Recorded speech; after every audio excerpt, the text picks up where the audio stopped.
Hello everyone, welcome to my channel Excursion in Education. This video is based upon Political Science NCERT book and the chapter taken here is Judiciary. So let's start. In this chapter we will study meaning of independent judiciary, role of Indian judiciary in protecting our rights, role of judiciary in interpreting the constitution and relationship between judiciary and the Parliament of India. First of all we will study why do we need an independent judiciary. First point here is settlement of disputes. किसी भी society की हम बात करें तो ऐसा possible नहीं है कि वहाँ पर डिस्प्यूट्स ना हो।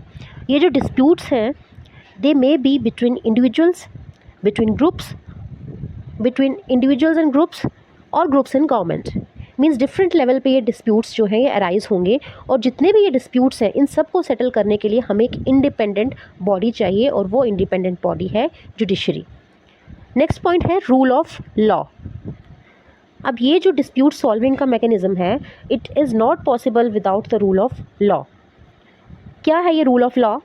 जितने भी जो भी लोग हैं हम आसपास अपने देखते हैं, अपनी सोसाइटी में देखते हैं, चाहे वो रिच हैं पुअर हैं, उनमें जो भी इकोनॉमिक डिफरेंसेस हैं, जेंडर जो भी होगा मेल है या फीमेल है, कास्ट के बेसिस पे चाहे वो फॉरवर्ड कास्ट है या बैकवर्ड कास्ट है, सभी लोग जो हैं कानून के सामने बराबर हैं और कानून सबके लिए बराबर है। They are subjected to the same law. तो मेन रोल जुडिशरी का क्या है? To protect rule of law, supremacy of law को मेंटेन करके रखना। नेक्स्ट है protection of rights of individuals. Judiciary का काम है ह्यूमन बींग्स के राइट्स को इंश्योर करना, उनको next is the prevention of dictatorship. Prevention of dictatorship means हमें पता है कि हम एक डेमोक्रेटिक कंट्री में रह रहे हैं। अब ये जो डेमोक्रेसी है ये कहीं डिक्टेटरशिप में कन्वर्ट ना हो जाए, ये किसका काम है? ये देखना किसका काम है? जुडिशरी का। सो ये ज़रूरी है कि जुडिशरी जो है उसको किसी तरह का कोई पॉलिटिकल प्रेशर ना हो, सो दैट डिक्टेटरशिप को प्रिवेंट किया जा सके और डेमोक्रेसी को कंटिन्यू किया जा सके इंश्योर। नेक्स्ट हम देखेंगे इंडिपेंडेंस ऑफ जुडिशरी का मीनिंग क्या है, बेसिकली ये है क्या।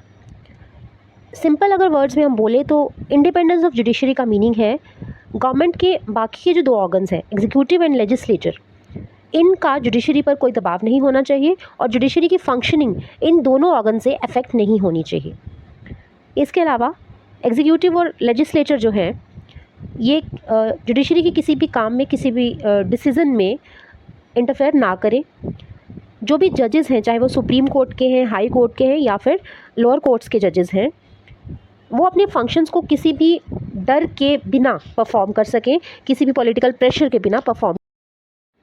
हमारे जो कॉन्स्टिट्यूशन मेकर्स थे उन्होंने भी इस बात का ध्यान रखा कि जुडिशरी जो है वो इंडिपेंडेंट रहे। इसके लिए बहुत सारी चीज़ें उन्होंने हमारे कॉन्स्टिट्यूशन में बताई, जैसे कि लेजिस्लेचर जो है वो जजेस को अपॉइंट करने में उसका कोई रोल नहीं रहेगा। पार्टी पॉलिटिक्स जो है वो जजेस को अपॉइंट करने में कोई भी रोल प्ले नहीं करेगी।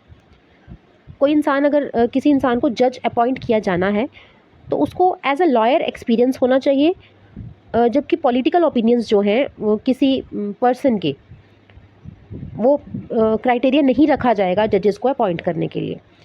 इसके अलावा जजेस जो है उनका टेन्योर फिक्स होगा, जब तक वो रिटायर नहीं होते वो ऑफिस को होल्ड कर सकते हैं। सिर्फ कुछ ही एक्सेप्शनल केसेस हैं जब जजेस को रिमूव किया जाएगा, बट अदरवाइज़ उनका जो टेन्योर है वो सिक्योर रहेगा। सिक्योरिटी ऑफ टेन्योर की वजह से ये इंश्योर किया जाता है कि जजेस जो हैं वो बिना किसी डर के अपना काम कर सकें। इसके अलावा जजेस को रिमूव करने का जो प्रोसेस है वो भी बहुत डिफ़िकल्ट है अकॉर्डिंग टू कॉन्स्टिट्यूशन मेकर्स को लगता था कि एक डिफ़िकल्ट प्रोसीजर अगर रहेगा जजेस को रिमूव करने का तो ऑफिस में वो लोग ज़्यादा टाइम तक रह सकते हैं और उनकी जो सीट है वो सिक्योर रहे। नेक्स्ट इज़ अपॉइंटमेंट ऑफ जजेस। अब जजेस को अपॉइंट करने का जो प्रोसीजर है इसके साथ पॉलिटिकल कंट्रोवर्सीज हमेशा से जुड़ी रहती हैं। हम ये कह सकते हैं कि पॉलिटिकल प्रोसेस का ही एक पार्ट है। सुप्रीम कोर्ट में कौन जज सर्व कर रहा है, हाई कोर्ट में कौन जज सर्व कर रहा है, इससे ऑब्वियसली फ़र्क पड़ता है। किस तरह से कॉन्स्टिट्यूशन को इंटरप्रेट किया जाता है इसमें फ़र्क पड़ेगा। अब जजेस की क्या थिंकिंग है, उनके क्या व्यूज़ हैं, इसका सीधा सीधा इम्पैक्ट किस पर होगा कि किस तरह के लेजिस्लेशंस किस तरह के कानून बनाए जाते हैं, किस तरह के लॉज बनाए जाते हैं। तो हम ये कह सकते हैं कि जजेस की अपॉइंटमेंट का प्रोसीजर जो है इसमें काउंसिल ऑफ मिनिस्टर्स भी इन्वॉल्व हैं, गवर्नर्स भी इन्वॉल्व हैं, चीफ मिनिस्टर्स भी इन्वॉल्व हैं, चीफ जस्टिस ऑफ इंडिया भी इन्वॉल्व हैं, डायरेक्टली और इनडायरेक्टली सभी के सभी ये लोग जो जुडिशियल अपॉइंटमेंट का जो प्रोसीजर है उसको इन्फ्लुएंस। अब चीफ जस्टिस ऑफ इंडिया जो है CJI, इनका अपॉइंटमेंट किस तरह से होता है, एक ट्रेंड रहा है काफ़ी सालों तक कि जो सीनियर मोस्ट जज होंगे सुप्रीम कोर्ट के उनको अपॉइंट किया जाएगा CJI। बट 1973 में ये कन्वेंशन तोड़ा गया, 2 बार ये कन्वेंशन टूटा। 1973 में AN राय को अपॉइंट किया गया CJI, उनसे ऊपर 3 सीनियर जजेस थे बट फिर भी उन्हें अपॉइंट किया गया chief justice of India. Then again justice MH Beg 1975 में चीफ जस्टिस ऑफ इंडिया बने, उनके ऊपर थे जस्टिस HR खन्ना जो उनके सीनियर थे, फिर भी MH बेग ही जो chief justice of India appoint किए गए। CJI के अलावा बाकी के जो जजेस होंगे सुप्रीम कोर्ट और हाई कोर्ट के, उनको प्रेसिडेंट ऑफ इंडिया अपॉइंट करेंगे but after consulting chief justice of India. इसका मीनिंग ये है कि फाइनल जो डिसीजंस रहते हैं अपॉइंटमेंट रिलेटेड मैटर्स में वो किसके पास रहेंगे, काउंसिल ऑफ मिनिस्टर्स के पास। सो चीफ जस्टिस को कंसल्ट करने का क्या मीनिंग है फिर, ये मैटर बार बार 1982 से 1998 तक सुप्रीम कोर्ट के सामने लाया गया। इनिशियली तो कोर्ट को लगा कि जो चीफ जस्टिस का रोल है ये कंसल्टेटिव ही है।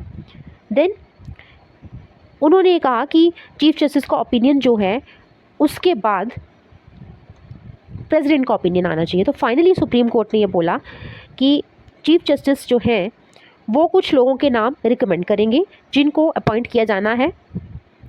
4 जो सीनियर मोस्ट जजेस होंगे कोर्ट के उनके साथ कंसल्ट करके चीफ जस्टिस ही ये नाम देंगे। इसलिए सुप्रीम कोर्ट ने ये प्रिंसिपल इस्टेब्लिश किया है कि अपॉइंटमेंट के लिए रिकमेंडेशन देना पहले ज़रूरी है। सो अपॉइंटमेंट रिलेटेड मैटर्स में जो सीनियर जजेस होंगे सुप्रीम कोर्ट के उन्हीं का फैसला जो है उसका वेट ज़्यादा होगा। सो हम कह सकते हैं कि अपॉइंटमेंट रिलेटेड मैटर्स जो होंगे जुडिशरी में, इसमें सुप्रीम कोर्ट और काउंसिल ऑफ मिनिस्टर्स दोनों का ही रोल इंपॉर्टेंट है। Next is the removal of जजेस। अब जजेस के रिमूवल का जो प्रोसेस है सुप्रीम कोर्ट और हाई कोर्ट दोनों के लिए बहुत ही डिफ़िकल्ट है। सुप्रीम कोर्ट या हाई कोर्ट के जो जज हैं उनको किस बेसिस पे रिमूव किया जा सकता है, अगर ये प्रूव हो जाए कि उन्होंने कुछ मिसबिहेव किया है या they are incapable, they are incompetent, तो उनको उनके रिमूवल के लिए जो प्रोसीजर है वो इनिशिएट किया जाएगा। देन एक रिमूवल मोशन साइन किया जाएगा और फिर वो जो रिमूवल मोशन होगा वो या तो स्पीकर को या फिर चेयरमैन को पास किया जाएगा। दोनों हाउसेस में एक स्पेशल मेजॉरिटी जो है वो उसको अप्रूव करेगी और उसके बाद ये प्रोसेस जो है वो कंप्लीट होगा।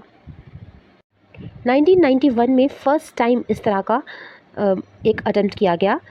108 MPs ने एक इस तरह का मोशन साइन किया जस्टिस वी रामास्वामी के खिलाफ। जस्टिस वी रामास्वामी उस टाइम पर पंजाब और हरियाणा हाई कोर्ट के चीफ जस्टिस थे। 1992 में ऑलमोस्ट 1 साल के बाद ये जो रिमूवल प्रोसीडिंग्स का जो मोशन स्टार्ट किया गया था, इसके 1 साल के बाद एक इंक्वायरी कमीशन बैठी जिसमें सुप्रीम कोर्ट के जजेस थी और उन्होंने पाया कि जस्टिस वी रामास्वामी गिल्टी हैं, उन्होंने ऑफिस का मिसयूज़ किया है while serving as chief justice of Punjab and Haryana high court. अब इतने स्ट्रॉन्ग इंडिक्टमेंट के बाद भी रामास्वामी ने ये जो पार्लियामेंट्री मोशन था ये सरवाइव कर लिया। किस तरह से, ये जो मोशन था इसमें जो 2/3 मेजॉरिटी चाहिए थी वो तो मिल गई, बट कांग्रेस पार्टी ने हाउस में वोटिंग करने से मना कर दिया। इसलिए जो मोशन था इसको जो टोटल स्ट्रेंथ का जो 1/2 सपोर्ट चाहिए होता है वो नहीं मिला। सो ये एक अनसक्सेसफुल अटेम्प्ट था टू रिमूव अ जज। इस लेक्चर में इतना ही। नेक्स्ट जो सब टॉपिक्स हैं वो हम फर्दर लेक्चर्स में डिस्कस करेंगे। सो जिन स्टूडेंट्स ने अभी तक सब्सक्राइब नहीं किया है, kindly subscribe and share this video among your friends. Thank you.